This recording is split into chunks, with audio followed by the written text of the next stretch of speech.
우리와 함께하여 주시옵소서.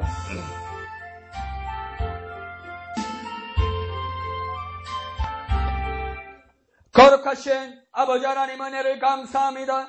우리의 소원이 생겼습니다. 예수님, 우리와 함께하여 주시옵소서. 예수님, 영원히 우리와 함께하여 주시옵소서. 예수님, 우리의 지체들과 함께하여 주시옵소서. 예수님, 우리 목양교회와 영원히 함께하여 주시옵소서. 확신하게 하여 주시고, 선언하게 하여 주시고, 열매로 영광 돌리게 하여 주시옵소서. 모든 것을 감사드리며 거룩하신 예수님의 이름으로 간절히 기도하옵나이다. 아멘. 하나님 말씀 보시겠습니다. 에스라 6장입니다. 에스라 6장 13절에서 22절까지 다 같이 한 음성으로 읽겠습니다. 시작. 다리오 왕의 조서가 내림에 유브라데 강 건너편 총독 다뜨네와 스달 보스네와 그들의 동관들이 신속히 준행하니라. 유다 사람의 장로들이 선지자 학개와 이또의 손자 스가랴의 겉면을 따랐으므로 성전 건축하는 일이 형통한지라. 이스라엘 하나님의 명령과 바사왕 고레스와 다리오와 아닥사스다의 조서를 따라 성전을 건축하며 일을 끝내되 다리오 왕 제6년 아달월 3일에 성전 일을 끝내니라. 이스라엘 자손과 제사장들과 레위 사람들과 기타 사로잡혔던 자의 자손이 즐거이 하나님의 성전 봉헌식을 행하니 하나님의 성전 봉헌식을 행할 때에 숫소 100마리와 순양 200마리와 어린 양 400마리를 드리고 또 이스라엘 지파의 수를 따라 순염소 12마리로 이스라엘 전체를 위하여 속죄제를 드리고 제사장을 그 분반대로 레위 사람을 그 순차대로 세워 예루살렘에서 하나님을 섬기게 하되 모세의 책에 기록된 대로 하게 하니라.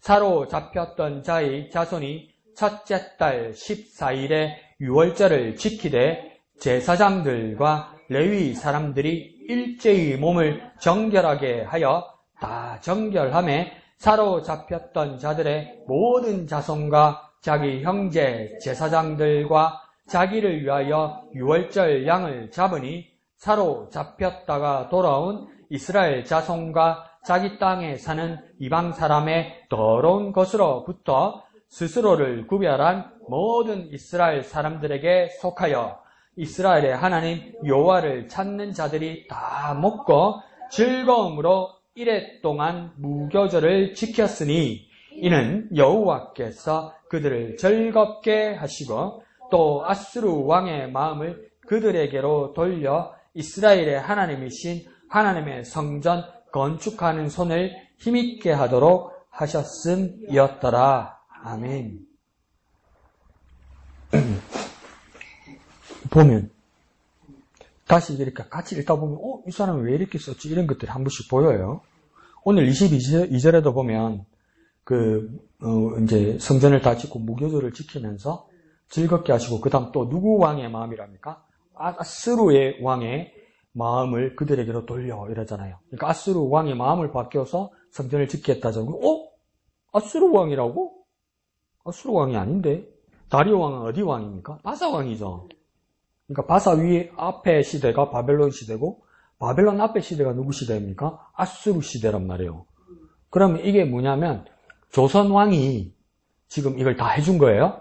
그런데 지금 누구 왕이 뜻대로 됐다고 이야기했냐면 통일신라 뜻대로 됐다는 것처럼 똑같은 거예요. 이게 그러니까 조선 시대의 왕이 조선 세종대왕이 일을 했는데 그 앞에 고려 시대도 아니고 통일신라 시대의 왕이 했다 이렇게 말하는 거하고 같은 거예요. 그러면 이걸 잘못 썼나 이렇게 말할 수도 있는데 이게 보세요. 세종대왕이 한글을 창제했다 그래도 이 사람입니까? 조선왕이라 말하기 전에 통일신라 안 그러면 뭡니까? 고조선의 왕이라 말할 수도 있어요. 이게 왜 그렇게 말하냐면 한반도의 정통성을 가지고 있다는 거죠.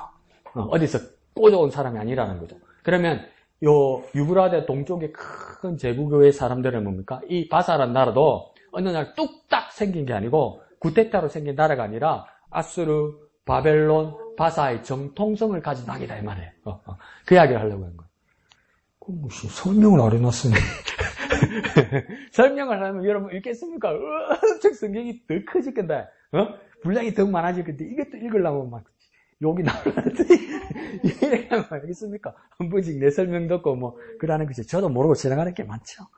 자, 오늘 봅시다. 오늘 가장 큰 사건은 뭐냐면 성전이 이제 완공된 겁니다. 이 성전은 그러니까 제2성전입니다. 제1성전은 솔로몬 때 지어졌고 그래서 제1성전의 이름을 솔로몬 성전이라고 합니다. 그러면 제2성전은 무슨 성전이라고 부르겠습니까? 스룹바벨 성전이라고 부릅니다.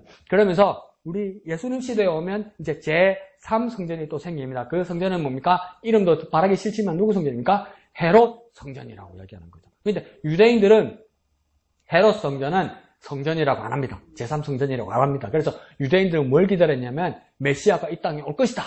그때 메시아가 이 성전을 완공할 것이다. 그래서 제3성전은 메시아가 이 땅에 와서 완성하는 것이 제3성전이 될 것이다. 그 헤롯을 왜 헤롯 성전이라고 안 부르고 그걸 성전이라고 안 부릅니까? 죄송합니다. 쌍놈의 새끼거든. 왜요? 이스라엘 사람이 아니잖아요. 거기다가 뭡니까? 유대인들을 핍박하고 로마에 손잡는 사람이잖아요. 아무리 크게 지어도 인정 안 하는 거예요. 그러니까 여기도 아수르 왕이라 말하는 이유를 알겠죠. 난 정통성을 가진, 매개를 가진 사람이라는 것이죠. 그래서 제2성전 스룹바벨 성전이 오늘 완성된 것을 보게 됩니다. 그래서 우리가 11월, 12월 큐티에서 배웠듯이 스가랴서에서 우리가 배웠듯이 이 사람들은 70년 동안의 포로 생활을 끝내고 즉 외국에 있다가 고레스 왕이 칙령을 발표해서 뭡니까? 이 고향 가나안 땅으로 돌아오게 됩니다. 그래서 1차 기한에서 돌아온 사람이 스룹바벨, 안 그러면 세스바살의 인도로 뭡니까? 돌아왔습니다. 근데 돌아온 목표가 뭡니까? 집에 와서 잘 먹고 잘 살거나 나라를 세우려고 한 것이 아니고 단 하나의 목적은 뭡니까? 하나님의 성전을 완공하기 위해서, 재건하기 위해서, 다시 짓기 위해서 온 거예요. 근데 그걸 누가 확인시켜 줍니까? 이건 뭡니까? 그 시대에 유대인들이 확인시켜 준 것이 아니라 고레스 왕이 확인시켜 준 거예요. 여호와 하나님이 진짜 하나님이기 때문에 너희들은 하나님의 원래 자리로 와서 성전을 재건하라. 그러면 이 사람들의 한 가지 목표는 뭡니까? 하나님의 성전을 다시 짓는 거예요. 그래서 뭡니까? 첫날 와서 뭡니까? 털을 닦았어요. 근데 이것도 뭡니까? 2년 만에 닦았어요. 이 사람들이 이상한 거야. 그러니까 털을 닦는데 제단만 세웠단 말이에요. 근데 이게 그렇게 오래 걸릴 일인가? 그리고 2년 동안 이제 털을 닦으면서 뭘 하려고 그랬어요. 그러면 그게 순탄하게 됩니까? 변수가 있거나 반대가 있거나 핍박이 있단 말이죠. 그 핍박을 받으면서 이 사람들 됩니까? 싸워서 이기는 것이 아니라 못하겠다고 손을 놨어요. 얼마 동안 손 놨습니까? 14년을 손을 놨어요. 그러니까 이 사람들이 이상하다. 그럼 14년 동안 뭐 했을까요?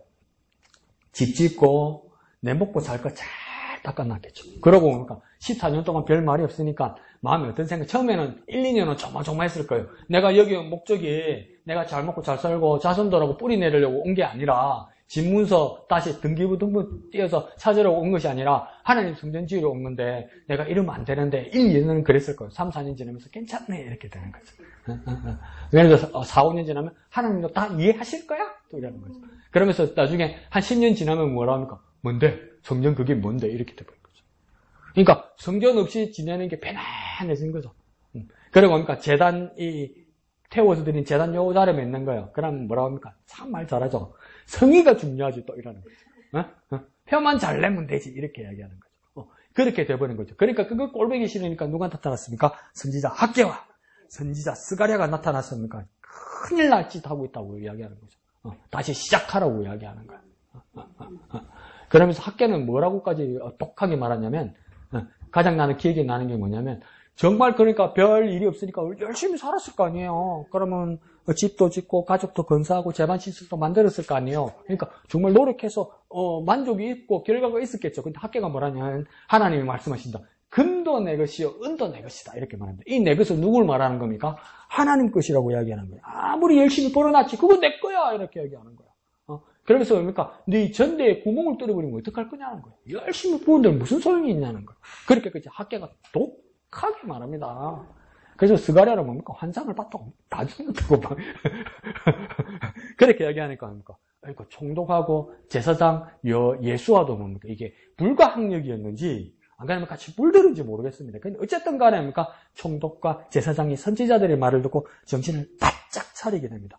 그러면서 14년 만에 다시 뭡니까? 성전을 짓기 시작합니다. 그래서 얼마 만에 완성하냐면 4년 만에 완성합니다. 4년 만에. 그러면 앞에 민기짓거리면서 제단 쌓고 터 닦는 데 2년 걸렸고 14년 만에 다시 시작해서 4년 만에 지었으면 이거 뭡니까? 길어도 6년 만에 완성할 걸 20년이 걸린 거예요.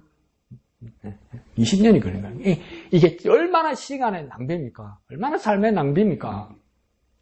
이게 되돌릴 수 없는 시간 아닙니까? 솔로몬이 한 7년 만에 완성했다고 그러거든요, 성전을. 그러면 길게 봐도 지금 스룹바벨 성전이 6년에서 8년, 이 정도까지 걸린 거예요. 근데 그걸 6년에서 7년이라고 말할 수 있는 것이 아니고 20년 걸렸다는 거죠. 쓸데없는데 시간을 많이 보냈다는 거죠. 빨리 완성할 수 있었는데 그렇게 돼버린 겁니다. 이게 그러니까 첫 번째로는 시간 낭비일 수도 있지만 또 교훈을 얻었을 것입니다. 뭘 얻었을까요? 하나님 절대 안 잊어버린다. 또 뭘 배울 수 있을까요? 우리의 사명, 우리의 목적을 잊어서는 안 됩니다. 처음에 주님 만났을 때, 처음에 주님 은혜 받았을 때 주님밖에 없다고 생각했고 그때 은혜 받았으면 그땐 좋았지가 아니고 그게 맞는 거예요. 지금은 심해져서 아니고 지금이 틀린 거예요. 지금이 잘못된 거예요, 여러분. 그때는 열심히 믿었고 그때는 열심히 기도했고 그때는 열심히 교회 다녔고 그때는 열심히 전도했고 그땐 그래도 그게 맞는 거예요, 여러분. 근데 지금은 안 그러잖아요. 그럼 지금 잘못된 거예요. 그냥 살면 되는 게 아니고 지금이 잘못된 거예요. 하나님 20년 만에 찾잖아요. 그러면 10몇 년 동안 허비한 거잖아요. 그러니까 우리는 뭐 해야 됩니까? 매번 우리의 사명, 우리 인생의 목적을 잊어버려서는 안 됩니다. 하나님께서 우리에게 주신 사명은 뭡니까? 하나님이 내게 주신 사명을 말하는 거예요. 내가 1,000만 원을 모아야 되겠다? 안 그러면 내가 뭐 자손을 만나야 되겠다? 안 그러면 내가 얼만큼 공부해야 되겠다? 이건 사명 아니에요. 그냥 단순 인생의 목적이에요. 우리의 사명은 뭡니까? 하나님이 주신 사명이 있잖아요. 하나님께서 내게 말씀해 주셔서 헌신해야 될 일 있잖아요. 그게 사명이란 말이에요. 그건 하나님 꼭 찾으신다는 거예요. 더 쉽게 말해볼까요? 그냥 살면 안 됩니다. 그냥 살면 안 됩니다. 그러니까 이게 한 번씩 무서운 거예요. 나도 느끼는데, 뭐가 조금 무슨 12월이야. 세월 빨리 가는 건 막을 수는 없는데, 그러면 1월부터 11월 달까지 나 뭐 한 거야? 그런 생각 들죠? 아무것도 안 한 거예요, 여러분. 생각이 안 나는 건 큰일을 안 한 거예요, 여러분. 생각이 안 나는 건 내가 하나님을 위해서 일을 많이 안 한 거예요, 여러분. 더 우리 자신을 한번 다그쳐볼까요? 그냥 살면 안 돼요. 자꾸 세월 참 빠르나. 그걸 뭐 했는데? 나한테 물어봐야 되는 거야. 내가 뭐 했는데? 생각이 안 나잖아요. 생각이 안 나는 이유는 한 게 없어요. 한 게 없어서 생각이 안 나는 거예요. 그냥 빠른 게 아니고 한 게 없어서 생각이 안 나는 거예요. 그냥 살면 안 됩니다. 우리의 사명을 꼭 이루어내야 됩니다. 그냥 살면 안 됩니다. 사명을 잊지 맙시다. 한번 해볼까요? 그냥 살면 안 됩니다. 사명을 지킵시다. 사명을 지킵시다. 네, 사명 따라, 비전 따라 살아야 됩니다. 하나님 내게 주신 사명을 따라, 하나님 내게 주신 비전을 따라 살아야 됩니다. 하려고 해야 돼요, 하려고. 하나님 결국은 찾으세요. 하나님 결국은 찾으신다고요. 늦게라도 찾으신다고요. 그래, 우리 사명과 비전을 잊지 않고, 그 하나님의 뜻을 따라 살아가는 저와 여러분 되시기를 부탁드립니다. 자, 그러면서 13절 하반절에 보면 성전 재건이 신속하게 진행되었다 이렇게 말합니다. 신속하게 진행되었다. 이 뜻은 무엇이겠습니까? 즉시 시작됐는데도 어떻게 시작되었다고 이야기하냐면 부지런히 또 순종하고 지키고 행하고 만들어냈다는 거예요. 다시 말하니까 즉시 그리고 뭡니까? 순종하면서 나타냈다는 거예요. 즉시 순종하면서 나타냈다는 거예요. 그러면 그는 무슨 말이냐면 제대로 하면 금방 할 것을 질질 끄는 것을 그걸 마치면 즉시 금방 해낼 수 있는 것을 미루지 말라는 겁니다. 즉시로 준행하는 게 중요하다는 거예요. 우리의 사명은 뭡니까? 즉시로 준행하는 게 중요하다는 거예요. 근데 이 사람들은 왜 즉시로 준행했습니까? 다리오 왕이 조사를 해보니까 뭡니까? 이건 지어져야 되는데 누가 해코지 않은 놈들이 있더라는 거예요. 그러니까 오늘 아침에 보면 뭐라 합니까? 해코지 않은 놈들은 다 죽을 줄 알아? 이런 거예요, 다리오가. 그러니까 너희네들 집들 다 몰수해버릴 거고 나중에 뭐라 합니까? 말 안 듣는 것도 꼬챙이 다 달아버린다고 얘기했어요. 무서우니까 하잖아. 그러니까 우리는 왜 하나님 주신 사명을 안 할까? 하나님 무서운지도 몰라. 이걸 안 웃으면서 억수로 세게 하면 붕사가 성공하는 비법입니다. 하나님 무서운 줄도 몰라. 근데 웃든 웃지 않든 화를 내든 화를 내지 않든 내가 자신을 생각해야 될 겁니까? 하나님 무서운 줄 모르니까 준행하지 않는 거예요. 순종하지 않는 거예요. 그러면 우리는 어떻게 해야 되겠습니까? 미루지 말고 즉시로 금방 발언해야 됩니다. 다시 말해볼까요? 순종해야 됩니다. 실천해야 됩니다. 어차피 해야 될 겁니다. 순종해야 합니다. 실천해야 됩니다. 알고 있으면요, 순종해야 됩니다. 실천해야 됩니다. 우리의 가장 교회, 우리들의 가장 큰 고질병이 뭡니까? 그때는 좋았는데, 또 뭡니까? 조금 더 나아가면 뭡니까? 이거 해야 되는데, 이렇게 해요. 해야 되는데는 뭡니까? 아직도 안 했다는 거예요. 근데 뭡니까? 병석에서 누울 때까지 해야 되는데, 한 번도 안 하고 죽는 거야. 근데 뭐 해야 됩니까? 순종해야 되고 실천해야 됩니다. 해야 되는데 거기까지고도 안 됩니다. 그게 옳은데 그렇게 생각만 하고 염려하는 것만으로도 안 됩니다. 알면 해야 됩니다. 한번 해볼까요? 실천합시다. 순종합시다. 실천합시다. 순종합시다. 다리아 왕은 그러니까 말 안 들으면 다 죽을 줄 알아. 이렇게 하는 거예요. 그러니까 하네. 그게 압박이고 그게 협박으로 들릴 수도 있지만 뭡니까? 무서워할 줄 안다는 거예요. 왕의 말을 무서워할 줄 안다는 거예요.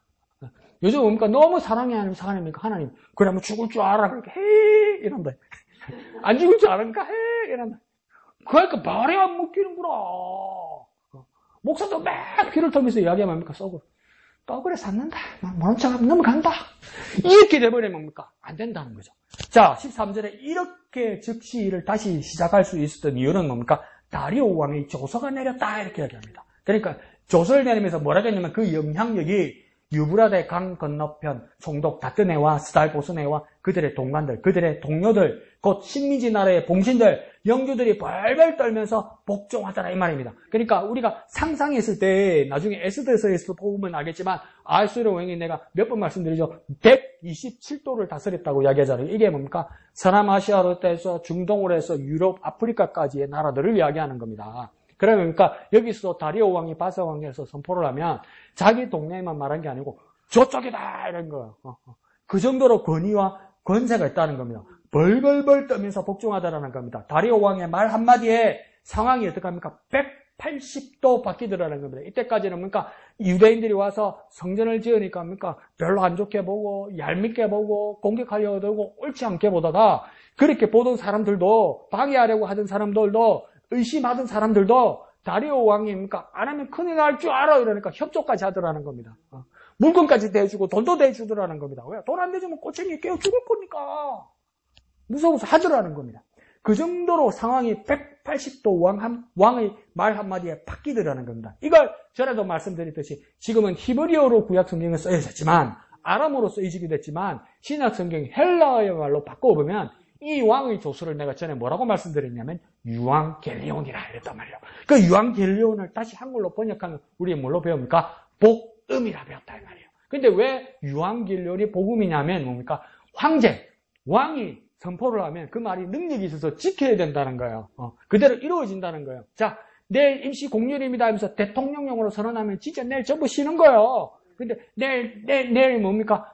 임시 공휴일입니다. 이러는데 뭡니까? 동사무소 불 켜면 그 동장 모가지 날아가는 거예요. 말은 많지만 그게 진짜 아니에요. 그것처럼 황제 다리오가 이렇게 하라면 이렇게 하는 것처럼 하나님 나라에서 하나님이 선포하시면 그건 능력이고 온 만물이 다 순종한단 말이에요. 근데 이 하나님 나라의 유앙겔리온 하나님의 조서는 무엇이냐면 그게 복음이라. 뭡니까? 예수가 구원하신다는 거예요. 그러니까 예수, 내 아들, 하나님의 아들 예수가 구원한다 이렇게 말하면 뭡니까? 세상 사람들은 믿지 않고 허허 히히 이럴지라도 진짜 믿는 사람은 진짜 구원받는단 말이에요. 진짜 그 왕의 조서, 하나님의 조서, 하나님의 아들 예수 그리스도가 구원한다는 걸 믿으면 진짜 구원받는단 말이에요. 그게 뭡니까? 복음이고 유앙겔리온이고 황제와 왕의 조서라는 겁니다. 그러니까 우리 주 예수의 복음도 뭡니까? 능력이 되고 권세가 된다 이 말이에요. 근데 그걸 요한복음 1장에서는 12절에 뭐라고 말씀입니까? 그 말씀이 육신이 되었다 그러잖아요. 육신이 되었다는 걸 더 쉽게 뭘 말해볼까요? 하나님 말씀이 보이지 않는데 실체가 되었다는 거예요. 실체. 아니, 우리는 마음으로 예수님 믿으면 마음이 평온이 오고 기분도 좋고 편안하게 잠도 잘 자고 아픈 것도 이래 만지면 좀 괜찮고 그게 아니고요. 진짜 구원받는다고요. 진짜. 죽을 우리가 진짜 살게 된다고요. 그걸 말씀하는 겁니다. 그러니까 보이지 않는 말씀이 진짜 살아있다는 것을 보여주기 위해서 육신이 되셨고 실체가 되셨고 실체가 된 그 육신이 어이구 죽더랬다 또다시 어떻게 됩니까? 어이구 또 다시 살아나는 거예요. 부활하는 거예요. 어이 죽었는데 왜 살지? 죽은 데 사흘 만에 왜 다시 부활하지? 그 부활이 뭘 말하는 겁니까? 이처럼 우리가 구원받고 영생받을 거라 이 말이에요. 예수님 대단해. 예수님 멋있네. 십자가에 못 박혀 죽고 피 흘려서 합니까? 성장이 냈더니 사흘 만에 대단해요. 이걸로 끝나는 게 아니란 말이에요. 이처럼 우리가 구원받단 말이에요. 이처럼 우리가 살아난단 말이에요. 이처럼 우리가 부활된단 말이에요. 그게 하나님께서 선포하시는 거란 말이에요. 그냥 마음에 위로받고 내 마음이 구원받고 그거 말하는 거 아니에요, 여러분. 자꾸 그렇게 착각하시면 안 돼요.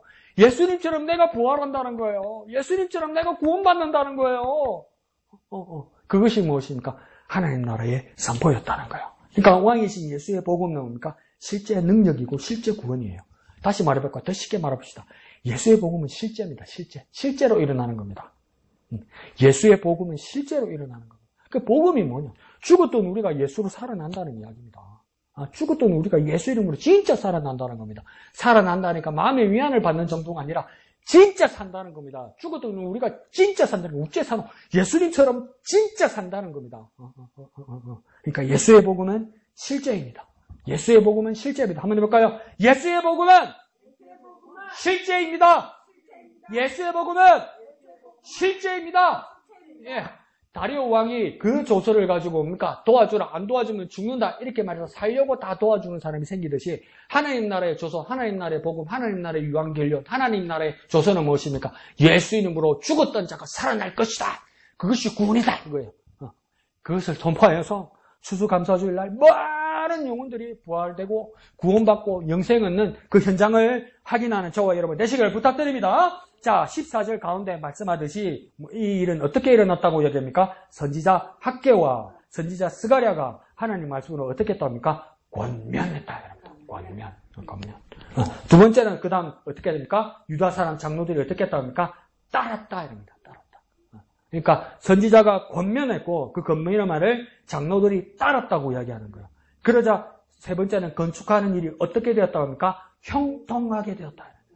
뜻대로 된다는 겁니다. 형통은. 뜻대로 되는데 이겁니까? 내 마음먹은 대로 내 계획대로 된다는 것이 아니라 이 뜻입니까? 우리가 주 기도문에서 주님 가르치는 기도에서 들었듯이니까 하나님 뜻대로 된다 이 말입니다. 하나님 뜻대로.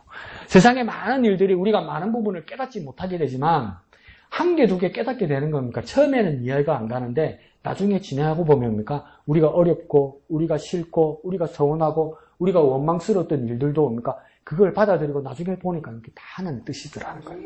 다 하나님 뜻이더라는 거예요. 그러면 내가 죽을 때까지 이해 못하는 것도 있을 거예요. 죽을 때까지 내가 뭡니까? 이건 잘못됐다고 막 굳건히 내가 포기하지 않는 것이 있을 거예요. 근데 하나님 나라 가면 다 이해하게 될 거예요. 하나님 성길과 하나님 뜻이 있다. 에이, 그래도 목사님 이건 아닙니다. 내가 이렇게 고난받고 내가 이렇게 힘들고 내가 이렇게 어려운 것은 하나님 뜻이 아닙니다. 아니, 나중에 다 하나님 뜻이라는 걸 알 거예요. 다 하나님 뜻으로 다 기결되고 하나님 해결하고 계시다는 걸 알게 될 거예요. 죽을 때까지 몰라도 하나님 나라 가서 보여주면 이거 알게 될 거예요. 그게 뭡니까? 형통입니다. 형통. 그리고 마지막 끝에 어떤 일이 됩니까? 성전 건축을 마침내 끝내게 된다. 끝내게 된다니까 완성하게 된다. 완성. 그러면 뭡니까? 14절에 시작된 것은 권면. 그 다음 뭡니까? 따랐다니까 순종. 세 번째는요, 형통하게 되는 거고, 마지막입니까? 끝내게 되었다. 완성하게 되었다는 겁니다. 그러니까 이 권면이라는 것이 사실은 여간 어렵지가 않습니다. 알아듣도록 권면하는 거 정말 어렵습니다. 더 쉽게 말해볼까요? 설득하는 거 정말 어렵습니다. 왜 그렇습니까? 잘못 들으면 실은 잔소리이기 때문입니다. 하나님의 사랑의 말씀으로 들어야 권면이 되는 겁니다. 그래서 권면의 말씀 들을 때 중요한 것은 뭡니까? 내 자존심보다 아멘이 더 중요합니다. 내 자존심보다 아멘이 중요합니다. 그런데 이거요, 여러분 마음 이해합니다. 목사님들한테도요, 목사가 진짜 실제적으로 실전법으로 잘못해서 목사님 이거 잘못된 거 아닙니까? 그냥 여러 번 말씀드리잖아요. 목사님 이거 잘못된 거 아닙니까? 아닙니까? 길에서 놓고서 푹 때리면서 야, 넌 죄 없어? 이래 된다니까. 그러니까 자존심밖에 없는 거예요. 근데 권면의 말씀에 우리가 어떻게 반응해야 되냐면 정말 별일 없을 때 진짜 열심히 기도합시다. 만약의 상황을 내가 가정을 해서 지금은 내가 하나님 말씀이 아멘인데 내가 자존심 상하고 기분 상할 때 하나님 말씀이 들어올 때 자존심 세우지 말고 아멘하게 해달라고. 지금은 기도할 수 있잖아요. 근데 극단적인 상황에서 말하면 썩낼 수 있어요. 그런 일 오기 전에 지금 기도 열심히 합시다.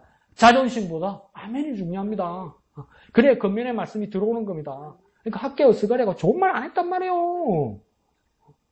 근데 이 사람들 받아들이니까 얼마나 훌륭한 겁니까? 한번 해볼까요? 자존심보다 아멘이 중요합니다. 자존심보다 아멘이 중요합니다. 그래서 내가 여러분 집사님들 존경해요. 아들 같고 조카 같은 것들이 입 바른 소리 한번 나 같으면 마음속으로 요 새끼 봐라 이럴 텐데 여러분 그렇게 생각한 적 없단 말이에요. 다 따른단 말이에요. 뭐 돌아서 입이 이렇게 나온지 내가 확인은 안 해봤지만 그게 얼마나 어려운지 알아요, 여러분. 얼마나 어려운지. 나는 손인 사람이 뭐 손가락질해도 기분 나쁘단 말이에요. 그 사람이 그 뜻으로 말하지 않았어도 내가 예민해지면 내가 서운해하더란 말이에요. 근데 여러분 뭡니까? 손 아래 사람이 하나님 말씀이라고 전해줄 때 의심하지 않고 자존심보다 아멘으로 순종하면 이건 놀라운 일이 일어나는 겁니다. 요건 내가 들어먹겠지. 칭찬은 여러분 받을 거예요. 하나님 앞에서. 그 다음 뭡니까? 유다 장로들은 어떻게 했다고 합니까? 순종했다고 그러잖아요. 근데 이 장로라는 사람들은 여러 사람이 있죠. 방백도 있을 것이고, 집안 어른들도 있을 것이고, 족장들도 있을 거고, 지파의 지도자들도 있을 거고, 제사장들도 있을 거고, 레위 사람들도 있을 거란 말이에요. 그러면 다 권위자들이고, 이 사람이 어떻게 행동하는지 아랫사람들이 보고 있을 거란 말이에요. 그런데 그게 원래는 우리 형하고 싸운 것도 뭐냐면, 뭐 내가 오해할 수도 있고, 내가 잘못한 것도 있을 수도 있어요. 그럼 형으로서 네가 그렇게 하면 안 된다, 잘못했다 이런 말하면 아무 말을 안 하거나 내가 어떻게 쳐다볼 수 있어요. 많은 사람들 앞에서 날 뭐라 하면 네가 뭔데 이렇게 되는 거예요. 왜 조용히 말하지? 사람 없을 때 말이지 왜 사람들 앞에서 무안주냐 이렇게 되는 거 아니에요. 내 잘잘못에 이제 생각이 안 들어요. 이게 마찬가지로 유다 장로들이 많은 백성들이 보는 가운데서 선지자들한테 겉면, 말이 좋은 겉면이지 욕도로 먹었단 말이에요. 우리가, 저와 여러분이 장난을 뭐, 에이씨, 이래버릴 거 아니에요. 그래서 내가 에이씨, 안 한다고 이러면 그 밑에 사람들 다 따라서 에이씨, 안 해. 이렇게 돼요. 근데 이 유다 장로들이 어떡합니까? 따른단 말이에요. 순종한단 말이에요. 그러니까 놀라운 일이 일어나는 거예요. 우리가 뭐냐면, 아랫사람이라서 복종해야 되는 것이 아니고, 어른으로서 아랫사람을 생각해서 내가 복종해야 돼요. 내가 어른으로서 순종해야 돼요. 어른으로서 자존심 지키는 게 중요한 것이 아니라 어른으로서 순종해야 돼요. 내가 순종하는 모습을 우리 자손들과 우리 후배들이 보고 따라 배운단 말이에요. 따라 순종하게 된단 말이에요. 근데 내가 불순종하면 따라 불순종하게 된단 말이에요. 내가 교회의 주축으로서 교회의 어른으로서 순종하는 겁니다. 니나 순종해라. 니나 나 그래 못하겠다 이러면 절대 안 따라합니다. 나하고 똑같이 불순종한단 말이에요. 그러면 우리 뭘 다짐해야 됩니까? 어른으로서 순종해야 됩니다. 교회의 어른으로서. 한번 해볼까요? 어른으로서 순종합니다. 어른으로서 순종합니다. 그럼 다 따라해요. 다 순종해요. 다. 영아자매나 미영이나 용섭이나 이런 애들은 교회에서 누구 보고 따라해요? 인수 집사님 보고 따라해요. 인수 집사님 순종하면 얘들 순종해요. 이수 지사님 교회에서 버럭하면 애들 따라 버럭해요. 왜요? 이수 지사님이 인도에 갔잖아요. 복지센터에서. 그 중요한 거예요. 어른으로서 순종하면, 이수 지사님이 순종하네? 그럼 나도 순종해야지. 그렇게 판단이 쓴단 말이에요. 그러니까 우리가 어른으로서 순종해야 됩니다. 그러니까 이게 뭡니까? 나쁜 말로 되는 집구석입니다. 이래야 돼요. 이래야 되는 교회가 되는 거예요. 그런 일들이 유다 장로에서 시작되었다.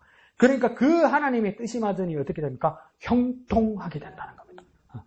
되는 일이 다 된다는 겁니다. 뜻대로 일이 술술 풀리기 시작한다는 겁니다. 그러니까 하나님의 뜻이 이루어지기 시작한다는 거예요. 내가 순종함으로 하나님의 뜻이 이루어진다는 거예요. 그러니까 우리 교회에서 가장 형통한 일은 뭡니까? 하나님의 뜻이 이루어지는 겁니다. 뜻대로 되니까 내 뜻보다 세상 뜻보다 중요한 건 뭡니까? 하나님 뜻대로 이루어지는 것이 형통입니다. 내 소원대로 되는 것이 형통이 아니고요. 하나님 뜻대로 이루어지는 것이 형통입니다. 그래서 뭡니까? 어떨 때는 나는 콩밥 싫어하는 줄. 나는 보리밥 어릴 때 많이 먹어서 싫어하는 줄. 야, 성인병 있잖아, 먹어! 그거 보면 좋은 거예요. 그러니까, 내 뜻대로 입맛이 없다고 안 먹는 게 아니고, 하나님이 건강에 좋다고 잡곡밥을 먹어야 됩니까? 입에 껄끄러워도, 그게 먹으면 내 혈관에 좋잖아요. 그게 형통입니다. 내 형통은 쌀밥, 하나님 형통은 잡곡밥. 다음 주에 무슨 밥 먹을지 걱정되네. 예를 들어 말씀드린 겁니다. 자, 그렇게 일이 술술 풀리기 시작합니다. 그렇게 하자, 뭡니까? 마침내 일이 뭡니까? 되는 거죠. 아멘하여 순종하여 형통하게 되자 끝을 봅니다. 어떻게 됩니까? 성전이 완성되는 거예요. 그러니까 최종의 목적이 완성되는 거예요. 그러니까 이 사람들로 다 확인하게 되는 거죠. 내가 이 땅에 왜 왔냐는 겁니다. 내가 이 땅에 왜 왔냐는 겁니다. 이가 하러 온 걸 20년 만에 깨닫게 되는 거죠. 그런 일이 일어나는 겁니다. 그러니까 우리 신앙은 뭡니까? 더 시쳇말로 해볼게요. 끝을 내야 됩니다. 완성을 봐야 됩니다. 우리 신앙은요, 끝을 내야 되고요, 완성을 봐야 됩니다. 끝을 봐야 돼요. 우리 신앙은 끝을 내야 되고, 완성을 봐야 됩니다. 한번 해볼까요? 우리의 신앙은 끝을 내야 한다. 완성을 봐야 한다. 우리의 신앙은 끝을 내야 한다. 완성을 봐야 한다. 그러니까 민기직거리거나 지체하거나 이러지 말라고요. 보이면 뭡니까? 끝을 향해 달려가라고. 목적을 향해 달려가라고. 완성을 봐야 합니다. 완성을 봐야 됩니다. 그런 일들이 일어나기를 부탁드립니다. 자, 16절 이후로 새 성전 봉헌식이 거행됩니다. 그런데 그 여러 자꾸 반복되는 참 즐거운 말이 있습니다. 그 즐거운 말이 뭐겠습니까? 즐거이 봉헌식을 했다는 겁니다. 즐거움이 가득 차요. 기쁨이 가득 차요.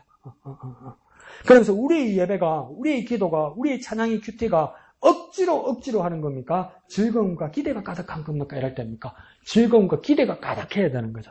근데 목사님 해보셔서 그게 잘 됩니까? 잘 안 되죠. 그러니까 우리가 기도해야 되는 거예요. 내 즐거움이 넘치게 하시고, 기쁨이 넘치게 하시고, 기대가 넘치게 하여 주옵소서. 우리가 신학교 다닐 때 교회 생활도 열심히 하고, 교회도 귀감이 되고 그러니까 신학생으로 왔고, 전도사, 목사, 준비생에 대해서 왔을 거 아니에요. 그런데 몇 사람을 보면, 그러기도 힘들 거야. 아침부터 저녁까지 수업시간 자는 애가 있어요. 그러면, 너무 피곤한가 보다. 너무 힘든가 보다. 그렇게 생각했어. 그런데 1학년 때부터 졸업할 때까지 자요. 왜 저럴까 생각했어요. 그 한 가지 내가 생각이 들었어요. 수업시간에 왜 아침부터 저녁까지 계속 졸릴까? 피곤해서 졸릴 수도 있어요. 근데 그 사람들의 원인은 따로 찾았어요. 못 알아듣겠는 거야. 못 알아듣겠는 거야. 더 애들 말로 해볼까요? 이 새끼들이 예습을 안 해오고 복습을 안 하는 거야. 그러니까 못 알아듣겠는 거야. 못 알아듣는 1시간 앉아있으니까 졸리는 거야. 근데 그걸 내가 어디서 확인했냐면, 우리가 대전에서 공부할 때 공부 잘하던 친구가 있었어요. 그래서 미국에 유학을 갔어요. 근데 영어로 알아듣기가 한 1년 이상 걸려요. 근데 그러니까 자기가 이상한 걸 발견했다는 거예요. 그 미국 학교에서 수업을 들으면서 한 학기 동안 잠이 그렇게 오더라는 거예요. 그 피곤하고 힘들어서 잠이 오는 것도 있지만 솔직히 이야기하도록 영어를 못 알아들으니까 1시간 앉았으니까 졸리는 거예요. 그러면 예배 시간에 큐티하는 게 왜 그렇게 지루할까? 그것도 있고, 좀 더 알고, 좀 더 깨달으면 좀 덜 졸립니다. 아니, 그냥 열심히 일해서 피곤한 것도 있고, 근데 큐티가 하기 싫은 거, 기도가 하기 싫은 거, 그 이유 중에 하나는 뭡니까? 깨달음이 부족하기 때문에. 뭐라고 기도하면 되겠습니까? 주여 내게 깨달음을 주시옵소서. 주여 내가 즐거움을 회복하게 하여 주옵소서. 주여 내가 기쁨을 회복하게 하여 주옵소서. 그 밑에서 써놓으십시오. 우주인이 졸 때 한번 보자. 자, 근데 뭡니까? 이 우리 예배가 기도고 우리 찬양의 큐티가 억지로를 넘어서서 즐거움과 기대가 가득하기를 뭡니까? 우리가 간절히 기도하면 되는 겁니다. 근데 이 사람들 보십시오. 피곤하면 이 사람들만큼 피곤하겠습니까? 공사를 20년 동안 했단 말입니다. 죄송합니다. 노가다를 20년을 했다는 겁니다. 얼마나 피곤하겠습니까? 근데 이 사람들 뭐랍니까? 즐겁다고 하잖아요. 그럼 또 머리 좋은 사람은 목사님 이 사람들이 20년 동안 노가다인데 왜 즐겁게 해요? 공사가 끝났잖아요. 그렇게 말할 수도 있는데 우리의 예배가 억지로가 아니라 즐거움이 되었으면 좋겠습니다. 우리의 예배가 기쁨이 되었으면 좋겠습니다. 솔직히 고백합니다. 교회 사정이 있어 예배 한 타임 두 타임 쉬면 저도 아싸 이럴 때 있습니다. 그러니까 우리가 지금 하나님 예배 가운데 있을 때 이 한가운데 예배가 우리의 즐거움이 되게 하고 우리 기쁨이 되게 하여 주옵소서. 우리의 예배가 즐거움이 되게 하고 기쁨이 되게 하여 주옵소서. 예배가 즐거움이 되고 예배가 기쁨이 되게 하여 주옵소서. 그렇게 간절히 기도하면 하나님께서 그렇게 변화시키고 회복시켜 주실 줄 믿습니다. 한번 해볼까요? 우리의 예배가 기쁨이 되게 하소서. 즐거움이 되게 하소서.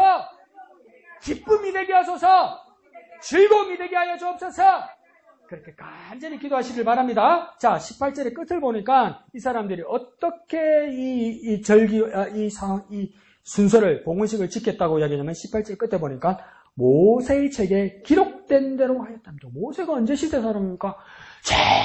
옛날의 사람인데 아주 이 시대 사람에게도 뭡니까? 아주 먼 옛날 사람이란 말이에요. 아이, 목사님, 그러면 현대식으로 해야죠. 요즘식으로 해야죠. 이 사람들도 답답하네. 제 옛날에 왜 모세에 기록된 대로 할까요? 옛날 방식대로 했습니다. 옛날 방식대로 뭡니까? 저 옛날 것을 꺼내가지고 왔으니, 솔직히 우리 보면요. 지금 책, 옛날 책 같은 거 보면, 옛날 한글 책도 뭡니까? 왼쪽에서 오른쪽으로 안 쓰여있고, 뭡니까? 세로로 해서 오른쪽에서 왼쪽으로 쓰여있죠. 그래서 헌책방에 그런 책 사면 싸긴 싸요. 근데 누렇게 떠있잖아요. 그러니까 이게 이 세로로 쓰인 것만 문제가 아니고 무슨 말인지 모르겠어, 한글인데. 모르는 말들이 많아. 그쵸? 그러니까 5, 60년대, 7, 80년대, 90년대, 2000년대, 25년 되면서 같은 한국말인데도 변해요.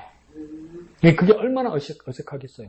옛날에 우리 성경들도 다 세로로 쓰여진 거 있었잖아요. 그 막 기호도 엄청 많았던 거 기억나죠?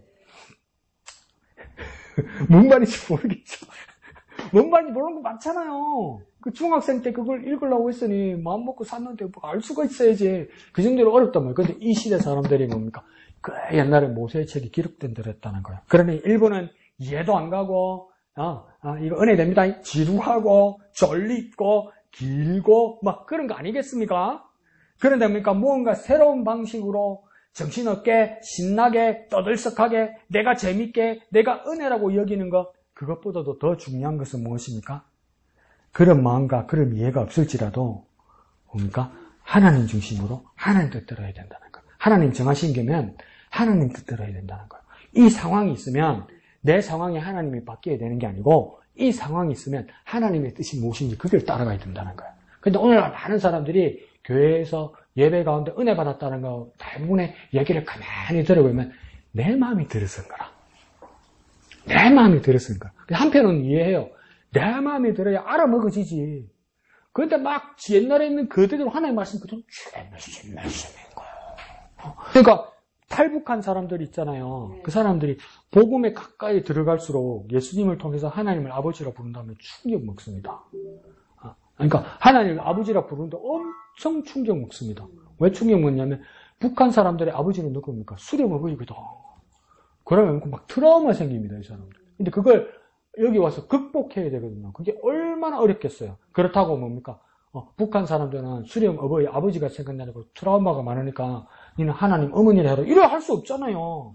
그러니까 이 사람들이 극복해야 되는데 그게 얼마나 어렵겠어요. 그렇다고 바꿔주지 않잖아요. 그대로 우리가 따라야 되잖아요. 그러니까 하나님 말씀이 모세의 율법에 기록된 대로 저 고래적이고 이해 안 가고 어려운 말들이 있을지라도 그건 왜 그렇게 계속 명시되어 있는 겁니까? 이게 하나님 뜻이에요. 그러니까 내 마음에 드는 것보다 더 중요한 건 뭡니까? 하나님 중심이에요. 내 마음보다 중요한 건 뭡니까? 하나님 말씀이에요. 내 마음이 하나님 말씀으로 바뀌어야 돼요. 내 마음이. 기분 좋고 신나고 이것도 좋지만 그러니까 내 마음이 하나님 말씀으로 가야 돼요. 하나님 말씀이 내 마음에 들어야 되는 게 아니에요. 절대 아니에요. 뭘 답답하죠, 깝깝하죠, 막막하죠. 근데 그렇게 되면 안 돼요. 하나님 말씀이 내 마음에 드는 것보다 더 중요한 겁니까? 내 마음이 하나님 말씀에 닿아야 돼요. 내 마음이 하나님 말씀께로 가야 돼요. 한번 될까요? 내 마음이 하나님 말씀으로, 내 마음이 하나님 말씀으로 그렇게 예배되시길 부탁드립니다. 자, 그리고 19절에 뭡니까? 이 하루에 6월절을 지키기 시작합니다. 그리고 뭡니까? 그 연결된 7일 동안의 무교절을 또 달아서 지키는 겁니다. 그래서 20절에 보면 6월절 양을 잡기 전에 우선 제사장들과 레위 사람들 그리고 그 다음에 여러 백성들이 뭡니까? 뭘 준비합니까? 정결하게 준비했다 이랍니다. 그러니까 정결하게 한다는 건 뭡니까? 깨끗하고 또 깨끗하게 씻고 또 씻고 단정하게 한 번 더 점검하고 이렇게 하는 겁니다. 하나님 앞에 나아가니까 더 깨끗하게 더 정결하게 더 쉽게. 우리 아버지는 참 이상한 사람이었어요. 왜 이상한 사람이었냐면 내가 어릴 때 봐도 어디 가족이 어디 나들이를 나간다면 보통 거꾸로 어떻게 됩니까? 아버지하고 아이들은 다 준비가 끝나고 엄마가 늦죠. 여자들이 늦죠. 뒷정리해야 되는 것도 있고 옷도 맞춰서 해야 되고 거울도 몇 번 보고 그게 순서잖아요. 근데 우리 집은 항상 나하고 어머니하고 먼저 나와 있는데 아버지가 항상 늦어요. 왜? 이놈의 할배가 거울을 얼마나 보는지 머리 얼마나 빗는지 옷도 얼마나 갈았는지 우리 어머니 복장이 터지는 거야. 어디서 맞췄는지 백구들을 맞춰. 그걸 닦는다고 그게. 그러다가 잘 닦이는 그게. 그러고 앉았으니. 그 정도는 아니라도 우리 하나님 앞에 나가면 그 반에 반응해야 되는 거예요. 그냥 슬러프 신고 와가지고 머리는 새집을 지어 눈곱 안 떨어지고 이래가지고 야 진짜 안 오는 것보다 오는 건 나은데 우리의 몸과 우리의 마음과 우리의 영혼이 그렇게 정결해야 되지 않겠냐 이거예요. 왜요? 하나님은 거룩하신 분이기 때문에. 그 거룩하심은 무엇도 포함됩니까? 깨끗하시단 말이에요. 죄로부터 깨끗하시단 말이에요. 이렇게 우리는 준비해야 되지 않겠냐는 거죠. 자, 그리고 양을 잡는 자가 누구인지를 보니까 뭡니까? 제사장과 자기, 곧 레위인들이 잡은 것 같습니다. 그런데 원래 모세가 규정할 때는 뭡니까? 양을 잡을 때는 누가 잡아야 됩니까? 당사자들이 잡아야 된단 말이에요. 그러면 만약에 우리 집안이면 우리 집안의 아저씨, 우리 집안의 아버지가 잡아야 된단 말이에요. 그런데 왜 이 시대에 와서는 제사장과 레위인들이 잡았겠습니까? 추정하기로는 언제 사고가 났냐면 여러분 역대하 볼 때 기억나시겠지만 히스기야 왕 때 유월절을 지키는데 사고가 났단 말이에요. 하도 유월절을 안 지키고 보니까 아버지가 어떻게 할 줄을 모르는 거예요. 양을 갖다 놓고 아버지가 대표로 잡아야 되고 어찌해야 될지를 모르는 거예요. 이걸 어떻게 잡을지. 그러고 아버지가 엄마보다 더 용기가 없어갖고 양 잡는 게 무서워 이러고 있는 거죠. 그러니까 제사장으로 내려봐! 그러니까 대신 잡아주면 그게 전통이 되지 않았느냐. 그래서 원래는 집안에서 해야 되는데 당사자가 해야 되는데 히스기야 시대 이후로 그렇게 되거나 안 그러면 북쪽에 온 사람들은 뭡니까? 주님 마음대로 뭡니까? 정결하지 않는 가운데서 희생양을 먹고 고기를 먹고 이러니까 뭡니까? 막 대신 기도해주고 또 사죄 받고 하나님 앞에 중재하고 막 이래서 겨우겨우 이 위기를 무마했잖아요. 그때부터 전통으로 각 집안의 어떤 문제와 양을 잡는 짐승을 잡는 일도 레위인과 제사장들이 했지 않았을까 이렇게 추정하기도 합니다. 그런데 부주의함, 부정 이런 것들을 뭡니까? 맞이하지 않게 하기 위해서 더욱 정결하고 더욱 거룩하게 하기 위해서 이렇게 베끼지 않았을까? 그래서 뭡니까? 그러면 우리가 가장 중요한 예배 자세는 무엇이겠습니까? 그러면 또 뭐 잘못하더라고요. 목사님, 우리 교회 들어오기 전에 목사님이 뭡니까? 문 밖에서 기다리면서 안수기도 해주면 되겠네. 누가 그리 가르치대? 그런 거 어디서 배웠는데 또. 그런 건 없잖아요. 그래서 그럼 여기서 우리가 배울 교훈은 뭡니까? 하나님 말씀대로 정결하고 거룩한 모습으로 뭡니까? 나와야 되는 거예요. 아무 마음으로 나오지 말고 정결하고 거룩한 마음으로. 우리가 그 어떤 마음을 가져야 되겠습니까? 여기 거룩하신 하나님 계시다. 내가 거룩하신 하나님 만나러 간다. 이 마음으로 와야 되는 거예요. 이 마음으로. 오늘은 뭐 주나 이게 아니고 내가 거룩하신 하나님 앞에 나간다. 정말 거룩하신 하나님 앞에 나아간다. 이 마음으로 나와야 되는 겁니다. 정결한 마음과 정결한 몸과 정결한 소문으로 예배에 나가게 됩니다. 교회 올 때는 대강당 입고 나가고 교회 갔다 오면 목욕하고 화장 다 하고 누구 만나러 오고 그게 뭐야 그게. 교회에서는 대강 입고 나가고 시국 만나러 가고 개하러 가면 뭡니까 다시 목욕하고 화장하고 옷 새로 뭐 하는 거야. 교회 올 때는 뭐 딸딸이 신고 추리닝 입고 하고 시국 만나러 가면 뭡니까 샤워하고 옷 양장 정장 입고 그럼 뭐 하는 거야 그게. 거꾸로 돼야 되는 거 아니에요? 이렇게 정결한 모습으로 예배에 나아가야 되는 거죠. 자, 21절에 이날 유월절을 지키는 사람들은 뭡니까? 22절에 즐거움으로 1회, 곧 7일 동안을 무교절을 지켰다고 합니다. 그러면 이들이 이렇게 무교절을 즐거운 마음으로 지킬 수 있던 이유는 21절에 뭐라고 합니까? 그들은 원래 어떤 사람이었습니까? 사로잡혔던 사람이다. 이래요. 지금 이렇게 즐거운 사람인데 이제는 이 사람들은 어떤 사람이었냐면 사로잡혔던 사람이다. 다시 말하면 뭡니까? 포로였던 사람이다. 노예였던 사람이다. 이 말입니다. 근데 얼마 동안요? 70년 동안 그렇게 포로로 노예로 고생하고 종질하던 사람이었다. 그런데 뭡니까? 그 생활을 하다가 이제 돌아왔다. 이 말입니다. 어디로 돌아왔습니까? 자유케 하시는 하나님께로 돌아왔다. 이 말입니다. 그러니 어찌 즐겁지 아니한가 이 말이에요. 어찌 기쁘지 아니한가 이 말이에요. 그렇게 즐겁게 하시고 그렇게 자유하게 해주시고 그렇게 해방을 주신 하나님을 만나는데 어찌 기쁘지 아니하고 어찌 즐겁지 아니한가 이 말이에요. 죄로 말미암아 세상에서 죽을 수밖에 없고 마귀의 자녀였던 우리를 구원하신 그 하나님의 은혜로 예배의 자리에 한가운데 기다리고 계시다면 그 하나님을 만나는 것이 어찌 기쁘지 아니하고 어찌 즐겁지 아니하냐 이 말이에요. 당신의 예배의 자리인데 즐겁지 아니하고 기쁘지 아니하면 당신 혹시 구원받지 못한 거 아니냔 말이에요. 이전에는 이방 사람들의 더러운 것에 속해 있었지만 이제는 스스로 구별하여 정결하게 하고 하나님의 율법을 따라 거룩하게 되었으니 이 구별한 거룩한 이스라엘 사람들에게 속하게 되었다 이 말입니다. 다시 말하면요. 포로에서 하나님께로 속한 사람이 되었다 이 말입니다. 노예에서 하나님의 사람이 되었단 말입니다. 그러니 어찌 즐겁지 아니하냐 이 말이에요. 부정한 이방에서 거룩한 이스라엘이 되었다 이 말이에요. 부정한 우상의 자녀들에서 거룩한 하나님의 자녀가 되었단 말이에요. 그런데 어떻게 즐겁지 아니하고 어떻게 기쁘지 아니하냔 말이에요. 그럴 수밖에 없다는 것이죠. 그래서 21절 하반절에 뭡니까? 이 거룩한 이스라엘 사람들이 하는 일이 뭡니까? 이스라엘이 하나님 여호와를 찾는 자가 되었단 말이에요. 이전에 이 사람들이 어떻게 합니까? 이스라엘 하나님 여호와를 찾는 자가 되었다는 거죠. 왜 하나님을 찾는 자가 되었을까요? 맛을 봤거든. 해방의 맛을 봤거든요. 자유의 맛을 봤거든요. 구원의 맛을 봤거든요. 이제 부활의 소망이 생기거든요. 그건 누구에게 밖에 없습니까? 여호와 하나님 밖에 없거든요. 그러니까 여호와 하나님을 찾는 거예요. 여호와 하나님을 찾는 거예요. 여호와 하나님을 찾는 자가 된 거예요. 하나님 어디 가셨어요? 하나님 어디 계세요? 내 거기 갈게요. 그 가만히 계세요. 내가 갈게요. 내가 갈게요. 하나님 거기 계세요. 막 찾는 거예요. 왜? 그에게 자유가 있고 그에게 해방이 있고 그에게 구원이 있고 그에게 부활의 소망이 있기 때문입니까? 하나님을 찾아다니는 자가 되는 거예요. 그러니까 우리 매일의 삶입니까? 하나님을 찾는 자가 되었으면 좋겠습니다. 그래서 그게 꼭 맞는 말은 아니지만 그때 내가 감동받았다고 그랬잖아요. 어떤 일본 여자분이 예수님을 믿게 되었는데 일본에 미신이 많잖아요. 그걸 오해해서 그리긴 했는데 어떡합니까? 몇 번 말씀드렸죠. 그 비 오는 날도 우산을 이렇게 쓰고 가면 이 여자가 혼자서 큰 우산을 쓰는데도 꼭 어깨가 이렇게 젖는 거예요. 우산을 왜 그러나? 목사님 그랬대요. 그것도 신방을 가니까 뭡니까? 일본 사람들은 그냥 미신이기도 하지만 일본 사람들 습관은 뭡니까? 바상 차려놓으면 믿든 안 믿든 우산 닦면서 이다다키마스 이래서 뭡니까? 잘 먹겠습니다 그래요. 그거 다 먹고 나면 또 잘 먹었습니다 이렇게 해요. 나 그거 참 기감이 되는 것 같아요. 우리는 뭡니까? 죄송합니다. 숟가락 끌 때 까먹는 인간도 있고 숟가락 끝나고 나면 기도는 한 번도 안 했죠. 밥 안 먹고 기도하는 사람 어디 있어요? 그죠? 근데 난 한 번씩 해요. 한 번씩 해요. 집사님들 생각하면서 해요. 왜? 얻어먹는 놈이니까. 해요. 진짜 해요. 더 잘 먹었을 때만큼 더 많이 해요. 그러니까 이 여인이 그래서 목사님 신방을 가니까 화들짝 놀랬죠.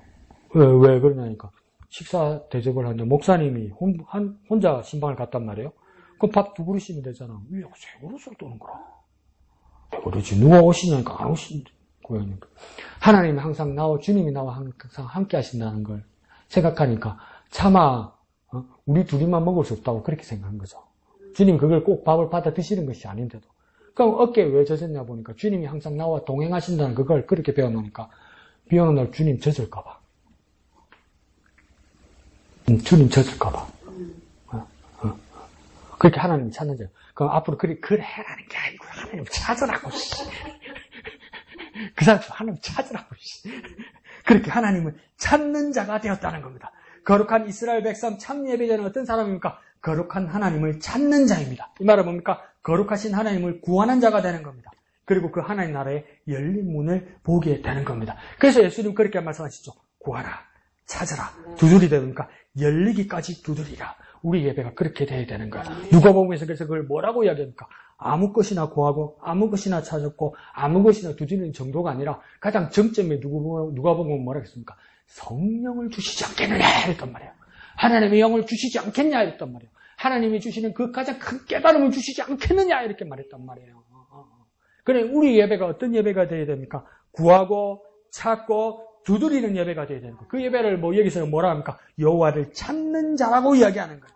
그러니 우리가 어떻게 기도해야 되겠습니까? 하나님 앞에 하나님을 찾는 예배자가 되게 하여 주옵소서. 하나님을 찾는 예배자가 되게 하여 주옵소서. 그렇게 참 예배자가 되게 하여 주옵소서. 즐거운 예배자가 되게 하여 주옵소서. 그렇게 기도하는 저와 여러분 되시기를 부탁드립니다. 한번 해볼까요? 참 예배자가 되게 하여 주옵소서. 즐거운 예배자가 되게 하여 주옵소서. 하나님을 찾는 예배자가 되게 하여 주옵소서.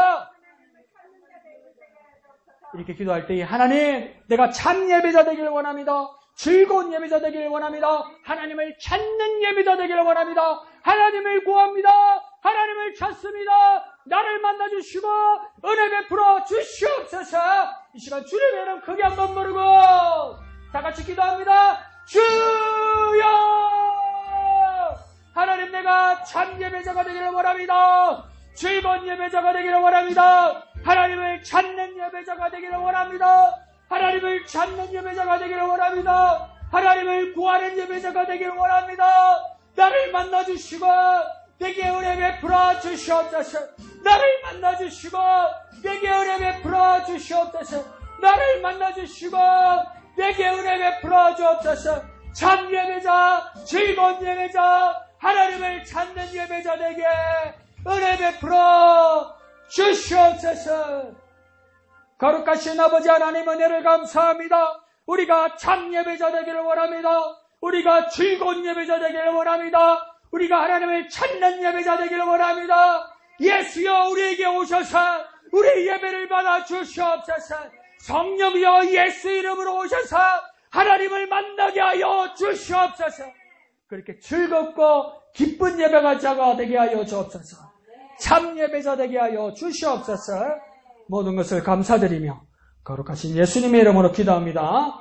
아멘. 하늘에 계신 우리 아버지, 아버지의 이름을 거룩하게 하시며 아버지의 나라가 오게 하시며 아버지의 뜻이 하늘에서와 같이 땅에서도 이루어지게 하소서.